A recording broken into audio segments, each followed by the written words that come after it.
The guest shared the story of acquiring a tile panel at an estate sale dating back to 1870. The appraiser identified that they were made by Maw and Company in a small factory. He also shared a personal experience working at the company as a historian, restoring and researching tiles similar to these. The tiles were crafted beautifully with bright colors on them. Moreover, they were never used or installed with mortar. The appraiser assessed the worth of the item to be perhaps $1,000. Wow, really? Yeah, really. It's going back in the safe. This brooch was a treasured belonging of a World War II survivor and was presented by her daughter. The brooch was made with bakelite, which is a plastic-like material that is no longer popularly used. The piece is beautifully constructed with intricate carvings, set on a gilded metal stem and glazed. It was made in France, and the brooch's purple color made it unique, because purple is an unusual bakelite color. The value of bakelite has dropped over the years, so the piece was only worth $500 to $700. The owner was still very happy to hear this. $500 to $700. Wow, really? Yeah, really. It's going back in the safe. Oh, seriously? Yeah. Really? Yeah. I would have thought it had no value. Yeah, no. Who would have thought that items purchased out of pure hobby could be worth $5,000 someday? That's exactly what happened when this guest brought these items to auction. Among them were 2 pairs of moccasins, a baby bonnet, and a ball.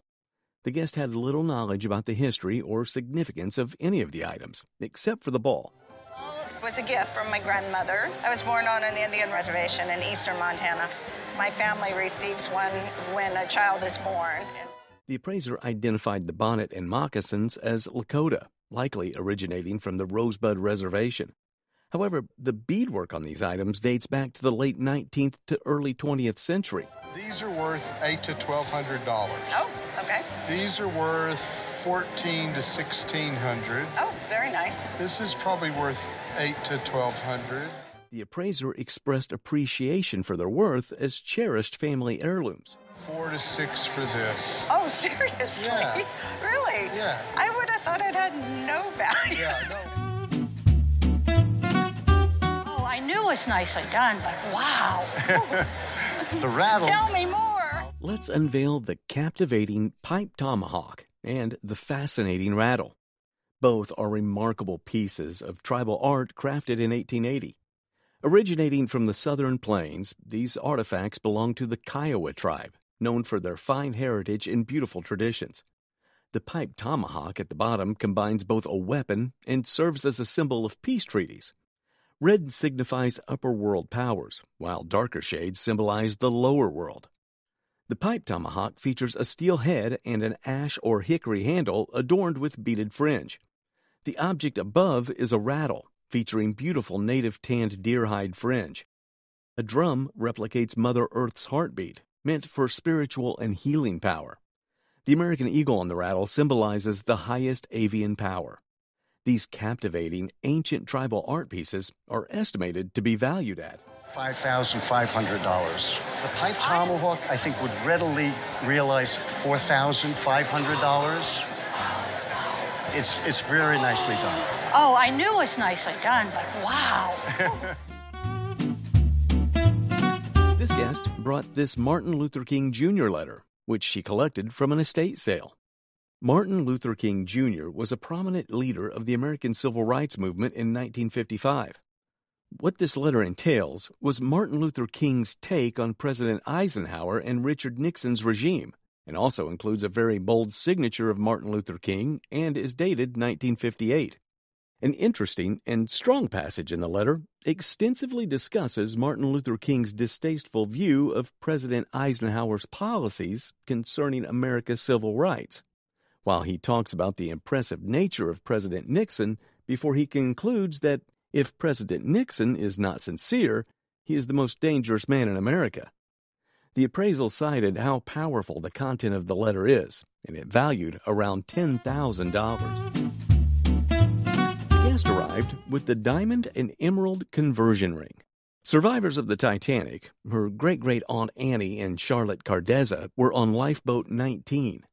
Tom Cardezza later crafted a ring from a cufflink, thanking Annie for her supposed offer to sacrifice her seat for him during the sinking.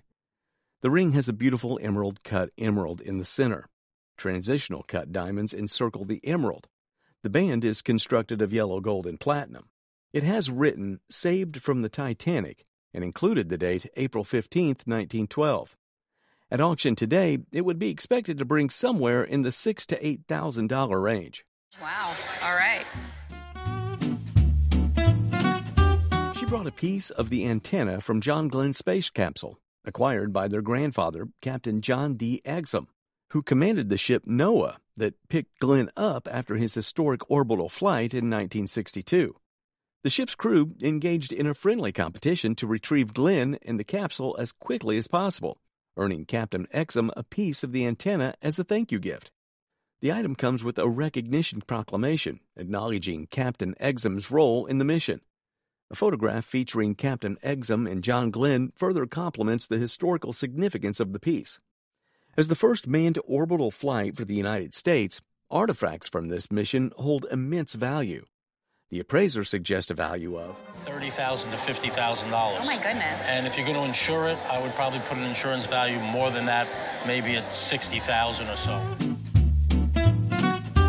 Okay, thank you. I appreciate that very much. A guest brought a desk that had been in her family for many years. She used it like an ordinary piece of furniture in her home, even though she knew it had some value. The desk is of modern Gothic design and was created by H.H. Riggers. The design of this desk is spectacular as it opens up to create a writing surface and drawers. The beautiful patterns and embellishments are characteristic of modern Gothic designs and make this desk look regal. The appraiser thought a desk like this was now worth $4,000. Okay, thank you. I appreciate that very much. I'm amazed. This man acquired the fire badge at an estate sale as a child and has kept it around the house ever since. The badge serves both as a fire badge and a piece of jewelry. Crafted in 14-karat gold, it was presented to Kansas City Fire Chief George Hale just before the turn of the century. The badge exhibits exceptional enamel work, featuring intricate blue and red enamel detailing. Notably, the wheels on the fire hose are movable, showcasing the badge's attention to detail. The piece bears a tiny signature and was manufactured by the esteemed jeweler Mermod and Jacquard of St. Louis. The reverse side carries a significant inscription expressing appreciation for Chief Hale's exemplary firefighting efforts during a specific fire incident. The historical and artistic significance, combined with the high-quality craftsmanship, the conservative auction value is at $10,000 to $15,000. Whistles. I'm amazed. This is a unique micro-mosaic artwork.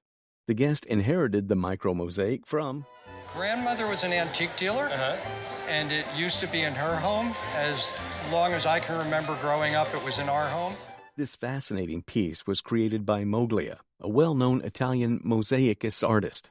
Micro-mosaics are artworks made with tiny pieces of glass called tesserae. The technique became popular in the 18th and 19th centuries, especially among grand tourists visiting Italy. This particular micro-mosaic is a copy of a painting by Guido Reni. This amazing artwork depicted Beatrice. Beatrice and her stepmother were abused by her father. They murdered him. The micro-mosaic was made in Italy between 1850 and 1875. The value of this whimsical artwork was $85,000. Cool. He brought in a remarkable piece of sports history, a 1924 NFL World Championship football fob earned by their father while playing for the Cleveland Bulldogs. The Bulldogs, founded in 1923, clinched the NFL championship in 1924 with a notable 7-1-1 record. The gold fob is a unique artifact from the early days of the NFL, when championship rewards were distinct from contemporary Super Bowl rings. His father attended VMI with aspirations of becoming an officer during World War I, then played football at Ohio State University before joining the Cleveland Bulldogs. The owner shares anecdotes about football's wild and tumultuous nature during that era. including encounters with local gangsters who celebrated the team's victories in unconventional ways. Given its exceptional condition and historical significance, the associated watch is suggested for insurance at $1,500, while the fob is recommended to be insured for $10,000. And it's really neat to see such a cool piece. Thank you. My Lord, you're kidding me. That's exactly. My brother told me it's ugly. The guest was fortunate to have purchased this Fremont Ellis painting for just $1.50. It had a $3 price sticker on it, and for that day, since everything in the store was 50% off, I got it for $1.50. Fremont Ellis painted it in New Mexico. Ellis was born in 1897 and passed away in 1985. He studied in New York. The painting reflects his Western style, incorporating a great use of light and autumn foliage. Water and trees vividly showcase the beauty of nature. The information on the back of the painting specifies its location as Red River Canyon, El Rancho del San Sebastian. It's rare to have the exact location in American painting, which adds significant value to it. Let's assess the current value of the painting that was originally bought for $1.50. $10,000 to $15,000 Oh, worth. my Lord, you're kidding me. That's exactly. My brother told me it's ugly. His wife made an intriguing accusation. A vintage stock ticker purchased at an auction.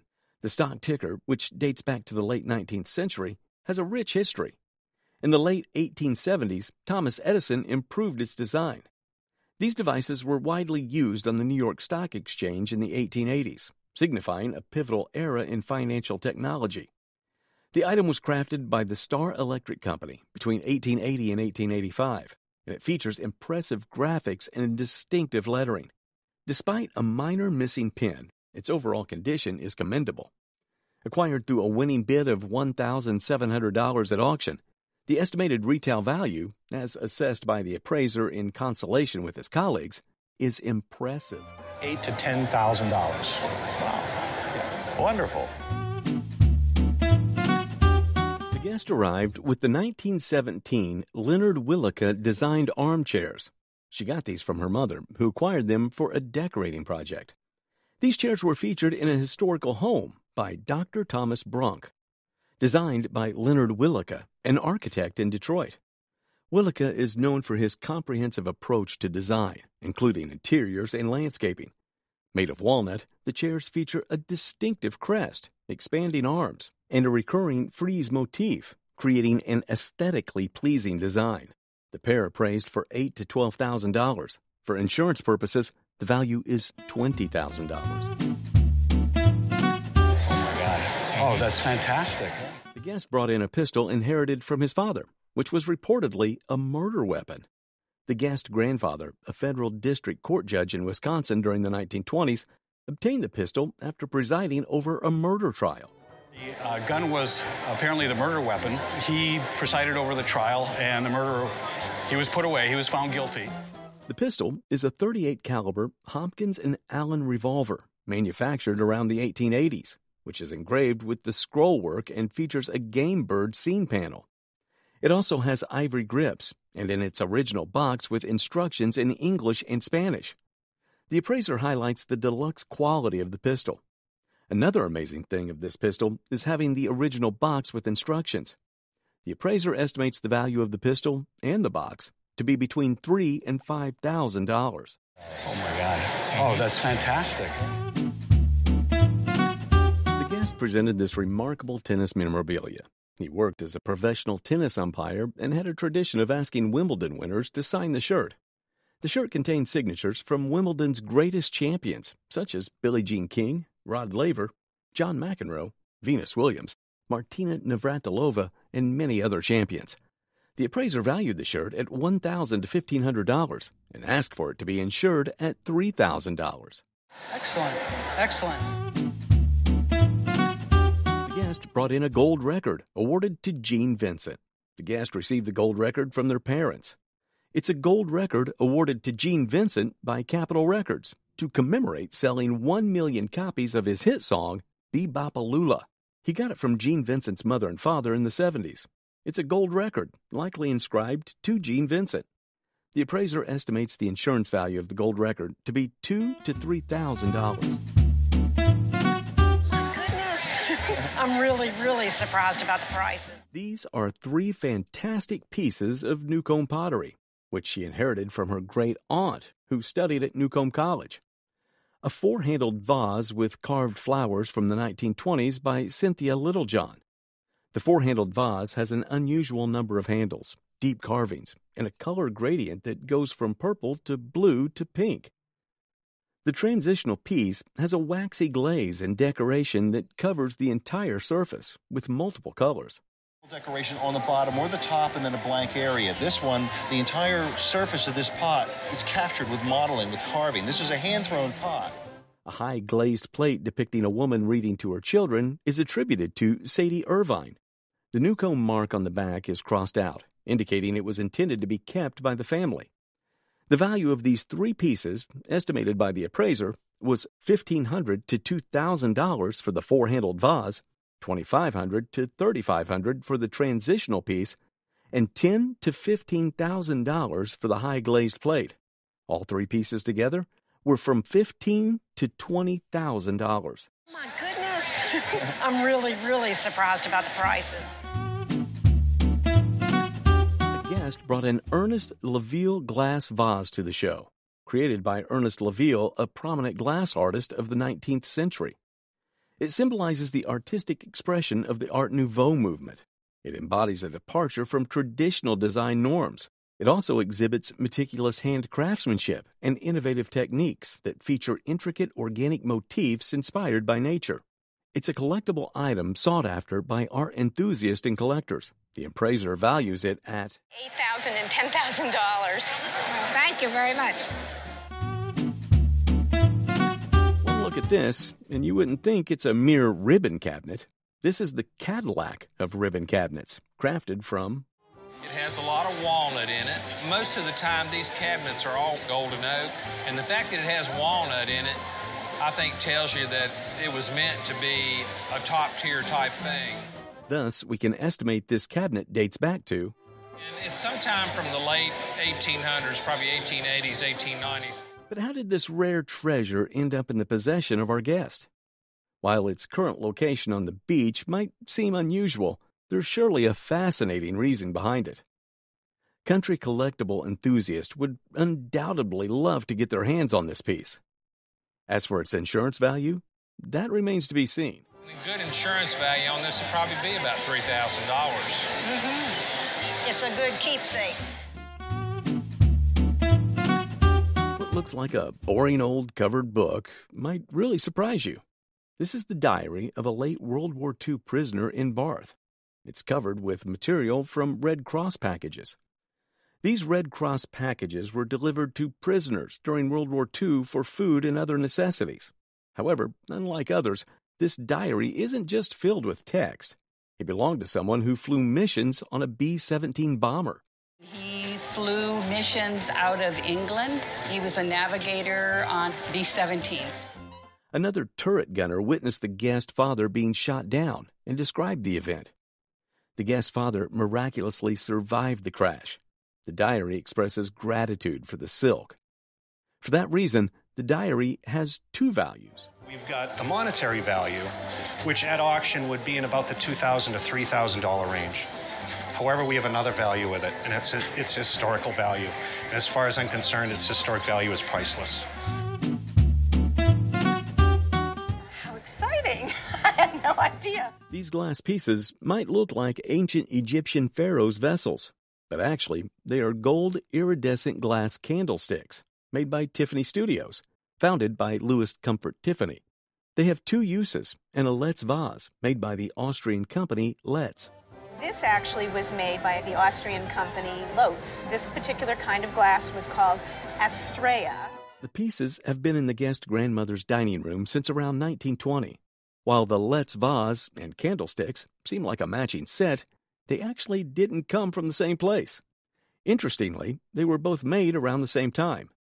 Since Tiffany Studios began to decline in the 1920s, the retail value of the candlesticks would be around $800 to $1,000. and the value of the Let's piece would be about $1,000 to $1,500. How exciting! I had no idea.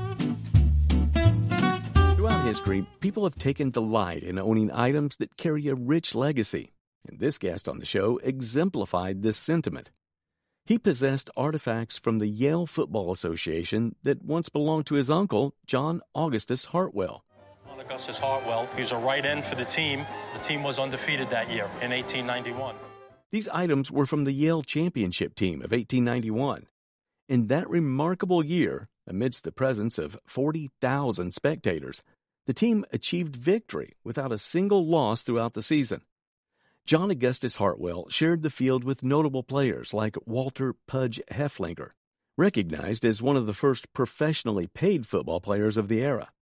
They're well preserved. They should stay that way. The appraiser provided an estimate of $4,000 to $6,000 for the pair of items that later raised to $10,000. However, the guest was sure of keeping those items within the family. Any plans for what you're going to do with it? I would like to keep them in the family. Have to stop using it as an umbrella stand. You should stop using it as an umbrella stand. This guest brought in a vase that she inherited from her grandparents. Not knowing what it was, the guest had been using it as an umbrella stand.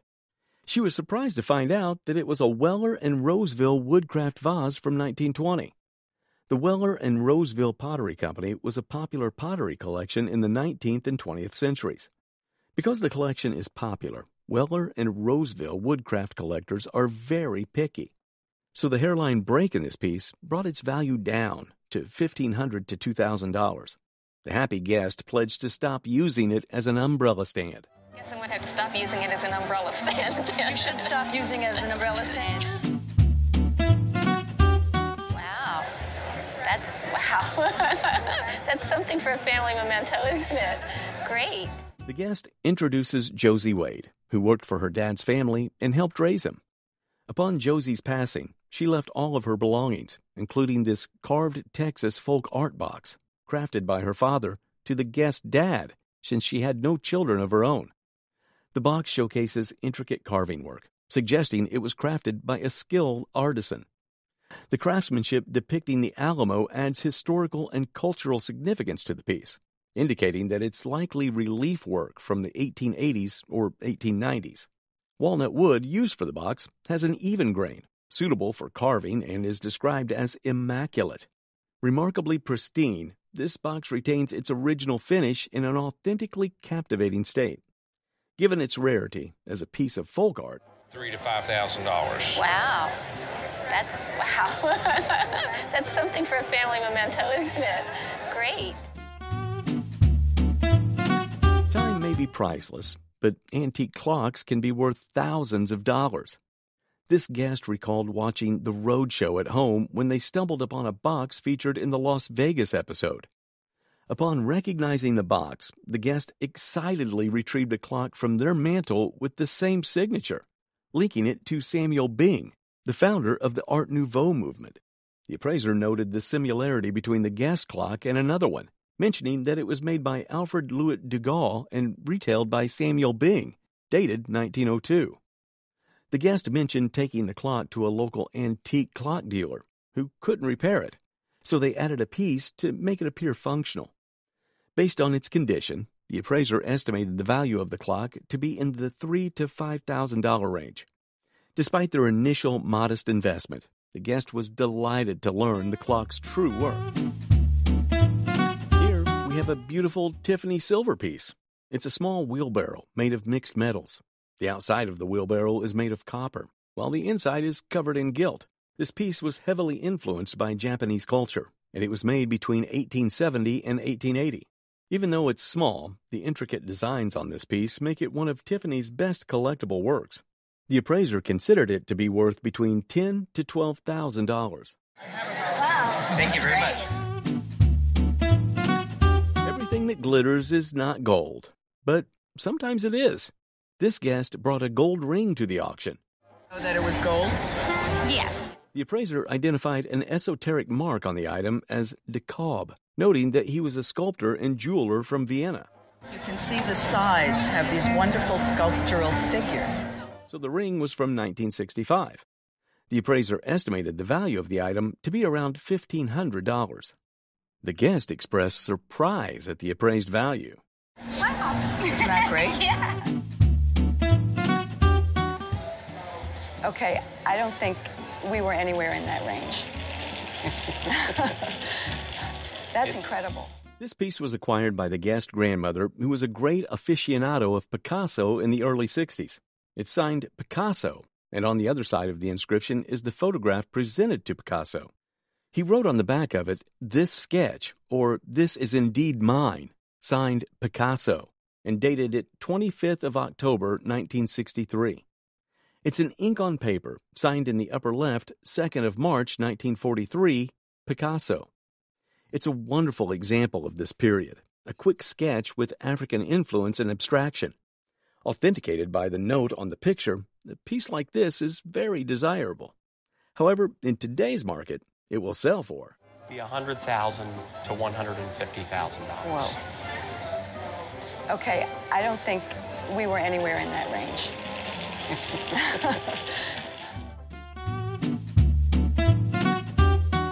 All right. I may just have to hang on to them. These have come down through the guest family, belonging to his grandparents. They're very shiny, bright, extremely decorative, and very impressive pieces. They are both Victorian, hallmarked with London hallmarks from the 19th century, and bear the tax mark for Queen Victoria. Both pieces were made during her reign, with the earliest one being this silver tureen. This is absolutely Rococo in taste, and dates from 1841 when it was hallmarked. You've got these roque sort of scrolls, sea scrolls, beautiful sort of watery flowing movement to it. On the final is a pomegranate, and also an engraved armorial on the lid. One coat of arms and on the other side of it is another, and they're sort of united, right? So I think it's a marital arms. However, this piece is from 1883. They are both amazing pieces, and actually quite rare to come by. At auction, Tureen should be valued at $20,000. And the ewer for $10,000 insurance for that. All right. I may just have to hang on to them. This piece was acquired by the guest from his mother's estate, and it also belonged to the guest grandmother. It's a Persian Tabriz silk carpet woven in northwest Persia around 1890. It's generally in excellent condition with a very fine weave, and its original tassels are on the fringes. The foundation is very strong, and it's adorned with these exceptional designs. Many Tabriz silk carpets come in prayer designs or center medallion designs, and currently, all-over patterns such as this one only enhance the value of this carpet. The only problems are that the edges have been salvaged at some point in time. Rugs are evaluated in knots per square inch, and this is a 360 knots per square inch, which is very good quality. There's good demand for carpets like this, and an auction would bring between $10,000 and $15,000. Holy smokes. So, very good selection. It certainly is. Take a look at this Rhode Island Early Queen Anne tea table from 1720 to 1740. This is a truly New England piece of furniture and was collected by the guest auntie. It is a curly maple, and instead of being used as a tea table, it was used as a work table where there have been hot pots. There is also this very interesting silhouette, which are from a pair of scissors left there in the sun and burned into the top. What do you suspect it's worth? It's about $7,000 to $9,000. Wow. You'd be appropriate to say, by George, wouldn't it? This painting was made by G. Lance and is titled The Black Cap, Monkey, and Fruit. It belonged to the guest great-uncle George, who owned a brewery up in Lancashire in the north of England. George Lance was a Victorian still-life painter born in 1802 in Essex and showed artistic talent quite early on. He was an apprentice to Benjamin Haydon for 7 years, studying with him at the Royal Academy. The painting has some wonderful details with the hat pin and the peacock feather and the embroidery on the jacket. Quite a wonderful ensemble on, and he's just about to cut into this melon, it looks like, and drooling. The medium is oil, and it was painted on a panel, which is basically a piece of wood. In today's market, The 19th century painting would sell for $20,000 to $30,000 in today's market. I think it would be appropriate to say, by George, wouldn't it? The guest acquired this book at a book sale while in college in the religious book section for 25 cents. It's Houdini's Miracle Mongers and their methods. Houdini didn't like that there were a lot of fakes taking advantage of people who were in mourning, so he took it upon himself from about 1920, which is the year that this was published, to start exposing them.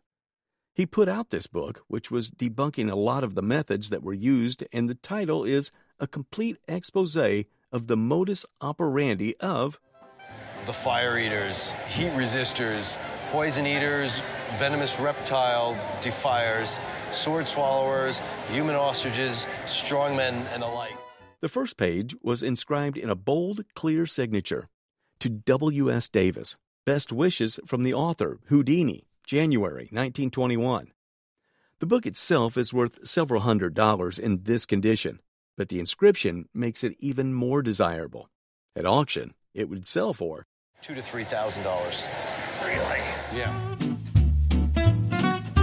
This is a really sweet piece of George Orr pottery. It belonged to the guest grandmother who has had it for a while now. Most people look at George Orr's work and think it looks like a mistake. However, it's actually some of the most collectible art pottery, and it's now worth about $1,200 to $1,700.